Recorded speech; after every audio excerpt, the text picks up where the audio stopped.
Last time I have presented you a lot of different ideas for the Orthrus, and today I want to focus more on the PvE aspect for the ship. After all, the Orthrus is currently my main PvE ship, although I have to admit it is a little bit weird to call the Orthrus a PvE ship. In the other game this ship is my main PvP ship, but for now in EVE Online I use the ship for PvE, primarily for the dead space sites. The Orthrus has a lot of very nice DPS. Now, speaking of PvP, I thought about getting the Ashimu. I already have the necessary skills for this ship and I have a bunch of builds planned for it. And for a frigate I also thought to go get the Garmur. After all, I really like this ship. And it just so happens that I have skills for it. So the Ashimu and Garmur might be the next ships that you will see on the channel. But for now, let's go back to the Orthrus and let me show you the new build that I imagined. So I thought to do a active scan Orthrus because using the probe to find the sites and then reshape can be time consuming, and with a probe launcher you can scan on the move. Although it's not going to be as effective as with a dedicated scanning ship, but it should work. If you have good skills, then it will be very easy. The medium slot modules are focused on shields. I also focused to improve the range on the missiles, and I also improved the range, the locking range. After all, in Galante space there is a lot of ships that use dampeners, and dampeners ruin your targeting distance, so you have to combat that. And this is basically the final result. Overall, I'm quite satisfied with how it works. The DPS is okay, considering the fact that I am a alpha clone and, well, I have to base my builds around that. But so far, it seems to be running really well. Now, for the more serious sites, I use a micro warp drive. For the more chill sites, I use an afterburner. The micro warp drive when I have to kite battleships, the afterburner when I have to basically orbit, or the afterburner when I don't have to orbit around battleships. So basically the afterburner is used for a lot of other easier sites, but when I have the micro warp drive, then you know that I am probably doing something a bit more serious. The Orthrus is fairly fast with the afterburner, also fairly fast with the micro warp drive.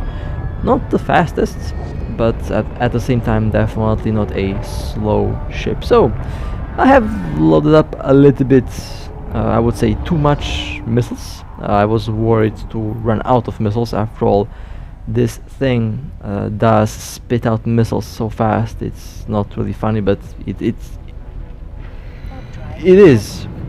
going through the missiles extremely quickly.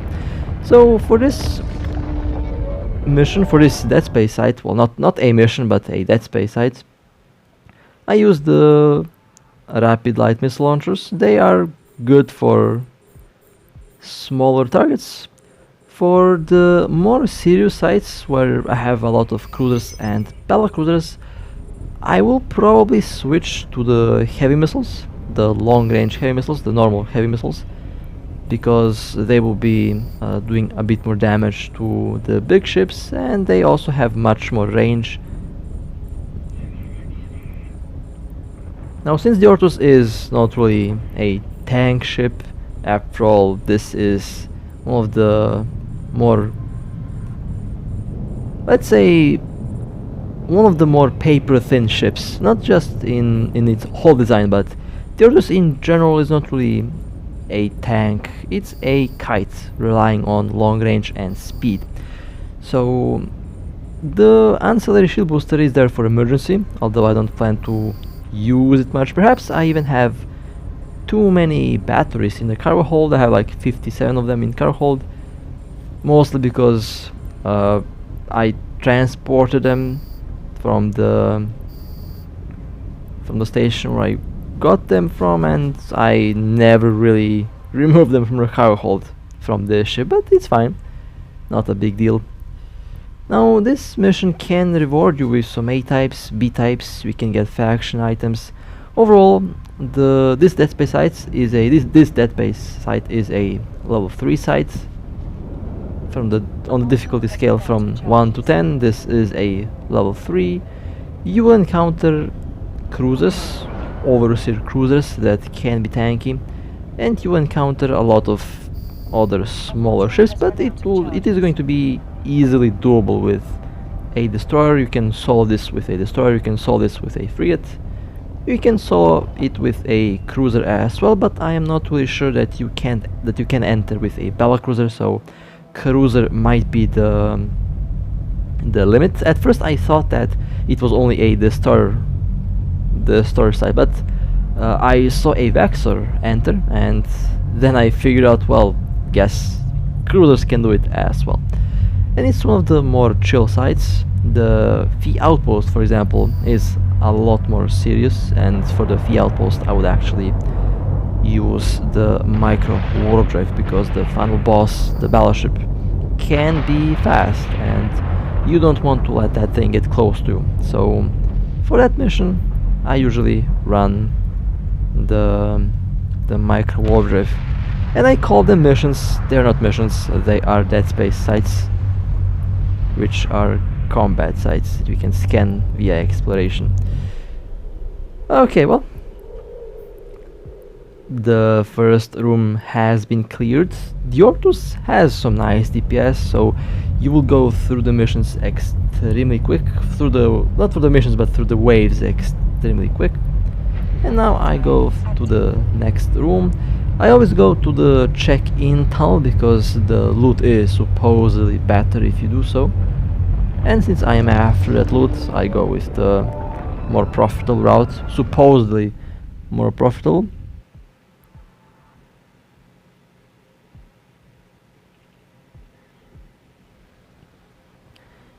The next room, also fairly easy. Now you can technically go and equip the heavy missiles for this mission, but you have to keep in mind that the light missiles have much better damage application to the small targets. Doesn't come with any negative effects, of course. The light missiles only have like 19 missiles in the missile launcher loaded, and they have a very rapid rate of fire, so you will go through the missiles in the missile launcher very quickly, and the reload is 35 seconds. The normal heavy missiles have a normal 10-second reload, but they will do less damage to the smaller ships. And for this dead space site, the light rapid missiles are ideal. Basically I have two groups. The ammunition should be kinetic, or in this case Scourge light missiles, but I forgot to load them, so I use what I have. Although it doesn't really matter because these frigates already have low HP, so I can easily just launch one missile group per target, and that should be enough to almost one hit them. One group has 4 missiles, the other group has like, my apologies, one group has 3 missiles, the other has 2 missiles.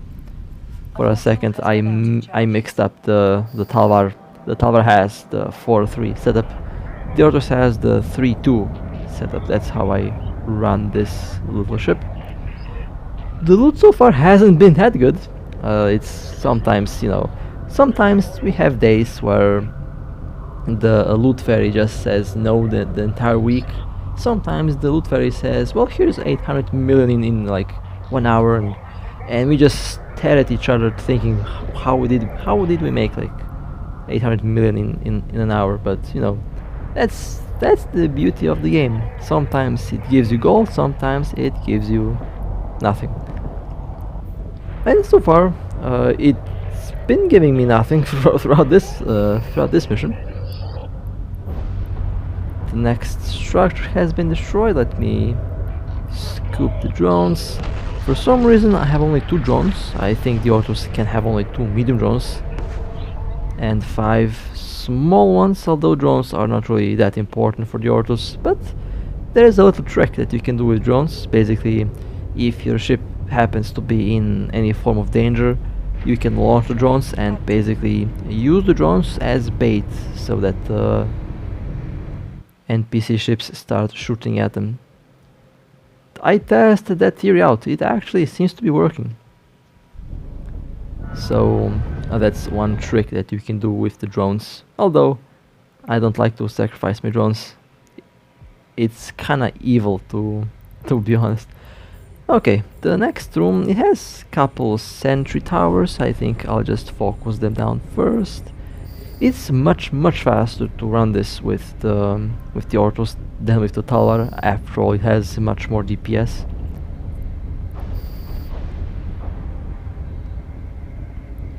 Okay, a bunch of smaller ships have spawned as well. I can't lock them on as quickly as I kill them, so yeah, that's a little bit funny. And they all have dampeners. This is where the sensor booster with the distance script kicks in, because it extends my range, and even if I am under 1,000,000 dampeners, I'll still have about 40-50 kilometer lock range, which is enough to delete most of the ships. And this is why I use the sensor booster, at least in Galactic space. I think for other regions I would probably change the build. If they don't use dampeners, then I'd probably have that one slot free for a multi-phase shield hardener, or perhaps I might use that slot for something else. After all, there's a lot of modules that can get in that one free slot. But for solo runs and for overall Galactic space, where you have a lot of dampeners working on your ship, you have to make sure that you're able to lock on the target. After all, range is important if your ship relies on long range. And so far this seems to work. It is a little bit windy over here where I live, so if you hear some weird sound in the background, if you hear something cracking or banging, that's just the wind tossing things around outside. It's a really windy night at the moment. Not really sure why, although I guess that's just weather being weather. And here I'm shooting at the Overseer cruiser. That cruiser has the potential to drop some very nice stuff. Basically, you can get Serpentis items. Some of them can be worth up to 250 million. The Serpentis damage control that can drop is worth 250 million. Now, it's nice to get these modules, but the problem that I did run into recently is the fact when you're trying to sell it, it's never getting sold, even though you have the I would say the lowest price in the region. No one buys it because I don't know, just not much interest in the module, or perhaps everyone just goes to Yeta. Also a possibility, although in Yeta you risk getting yeeted basically, because there's a lot of camps going on there. So getting the module sold is, I would say, the real challenge. At least that's what I'm facing right now. I have a bunch of A types, a bunch of B types, a bunch of faction modules just laying there in the nearest ITC, and so far haven't sold much, and that's a problem because I need these right now. But I guess I hope it's getting sold. I don't know. It would be funny if I have like 1,000 A type and B type modules just laying there unable to be sold. Would be really funny. So yeah, that's basically the problem right now. Okay, so I'm proceeding towards the next acceleration gate. Let's scoop back the drones.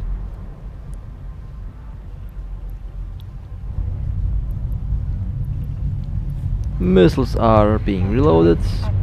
When I land, my cargo hold is of course full. So far I haven't had the need to use the ancillary booster.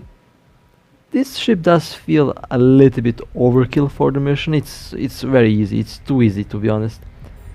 But that's what I got this ship for, to clear sites very easily. Okay, let's focus down the tower first. Usually we go left to right, but when I am solo I just yeet everything unless there is a specific order that you have to kill the ships in order that you don't get jumped by a million targets. Which, you know, can happen. Some missions have the spawn triggers, so you have to be careful what ships you shoot. Especially careful if you are a drone bot, because sometimes the drones like to go berserk and the drones like to start shooting everything, and sometimes the drones can shoot the wrong target. And when that happens, well, yeah, you have to deal with a lot more ships. So far, this little mission doesn't, this Dead Space site doesn't have that. It's a straightforward site, basically kill all targets and loot the wrecks, or the so-called pinata ships that can drop those juicy modules that can be worth a lot.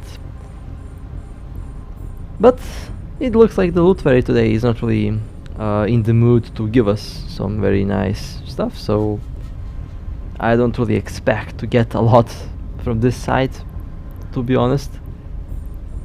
It's just, you know, that sixth sense that you get after you play the game for a while. That sixth sense just somehow comes on its own. And I barely even used the afterburner here. I thought that I would have to use the afterburner a lot more, but seems like that's not the case. I like to play it safe because, you know, flying a faction ship requires a lot of thinking.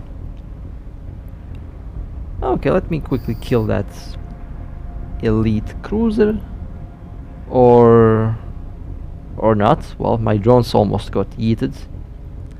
There was this icon above the drone shield. I didn't even notice that the drone was taking damage. Oh well, only one cheap Valkyrie. I have a bunch of those available. Unfortunately not in the car hold, because for some reason I wasn't able to fit them inside. I guess in the end I should probably take the light drones for the Orthrus. 5 drones better than 2 drones, right? Well, actually, that's not how it works. That's definitely not how it works. Well, 5 drones can technically mean 5 targets that you can use for something, I guess. I don't know.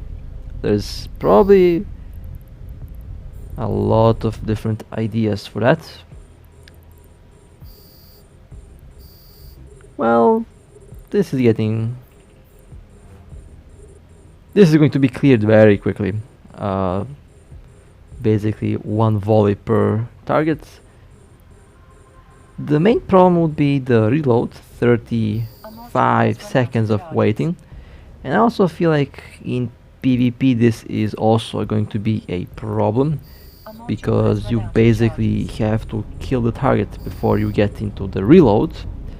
If you're fighting a cruiser, then you probably will hit the reload, which will give them 35 seconds to repair themselves. Against a frigate, I don't think a frigate will live long enough to reach the reload in the Orthrus. That will get killed very quickly. Same can be said about destroyers. I don't think that they can tank an Orthrus, although I will have to test that out. I know that the Ashmu is going to shine really nice in PvP. After all, that thing has a lot of very nice webs, and It has a very nice bonus on Nosferatus and Neutralizers. Now in this game the Nosferatus and Neutralizers are fitted in the high slots, so it's going to be a little bit different from the Ashimo in Echoes, because in Echoes you can just slap like a large Nosferatu and a large Neutralizer while having like 5 high slots. Over here the build is a little bit different, and the Ashimo in this game is mostly an armor tank, because the shield modules are fitted in the medium slots, and you need the medium slots for the webs and for the other Eivor modules, so I believe fitting the Ashimo is going to be very fun. Now I realized that I haven't looted the elite wreck, the Serpentis wreck, and it looks like the Serpentis wreck did not drop anything. The ship was empty, which does happen. Sometimes these ships unfortunately are empty. Now there's a trick that you can do in order to figure out what type of drops you will get, and I think I will start to use that in one of the next videos on a different ship, mostly because I figured out that it might be one interesting way on how you can choose what site to do, or you know, you can decide if it's worth to loot the wrecks in some cases, because the loot is usually different and completely random, but the ships do spawn with the loot inside of them, so you can technically see what's inside of the ship before you kill it, so you can decide if it's worth to loot or not. And I think that's going to be quite interesting. And well, here this station is definitely going down a lot faster than with the Talvars, or well, with the destroyer fleet that we like to run. Most of these wrecks are small wrecks. The cruiser should be a medium wreck, but no medium wreck currently available, which is, you know, to be expected because the wreck was empty.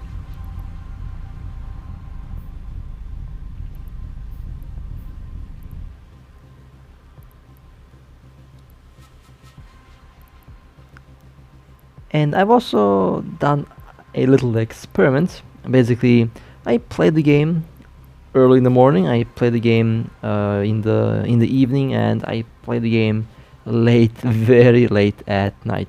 Basically trying to figure out when the traffic is the lowest so that I can scan in peace.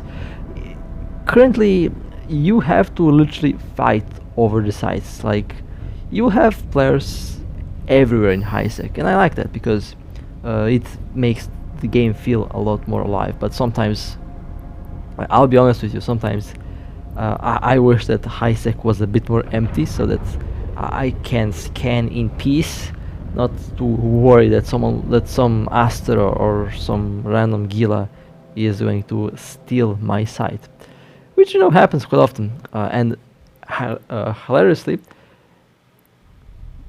every time we find a Fee outpost, which is one of the better sites that we like to run, every time someone goes in, enters the second room and dies, and basically makes the site useless because you can't enter the site without a key. And I find that really funny because we have seen an Orthrus die, we have seen another Orthrus die recently actually, and today I have seen a Sweeple warp in, and of course they entered the second room. I couldn't enter the second room because I didn't have the key, and I warped out. 5 minutes later, there comes the pod from the pilot straight from the Fee outpost, and well, they basically lost the Sweeple inside of the site and made the site basically useless. And well, speaking of something useless, I got a type hull rakes for EM. Oh well, it's still an A-type, so I'll take it as a collectible item. Overall, that was a good run, very smooth run. Unfortunately, the loot drop wasn't the best, but I'm not going to complain. I had fun flying. I had fun flying the mission, the Dead Space side, and the Orthrus is surprisingly a very nice little ship for this job. So, with that being said, I hope that you enjoyed. If you would like to support me, feel free to like and subscribe. And well, obviously you can notice that I'm having a blast playing this game. EVE Online is such a very unique game, and I'm very glad that I actually got back into it. So with that being said, stay safe, fly safe, and I'll see you next time.